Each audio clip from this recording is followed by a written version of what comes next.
ไม่ออกบ่เมื่อยบ่ฮะขั้นหากว่า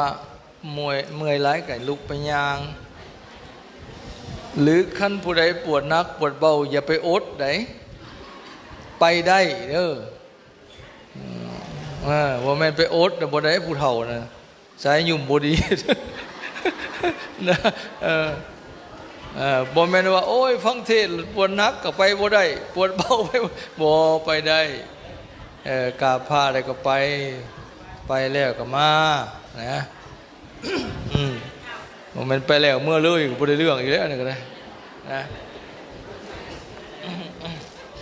เอาฟังเทศจักหน่อยก็เดี๋ยวจังค่อยตอบปัญหาเนาะ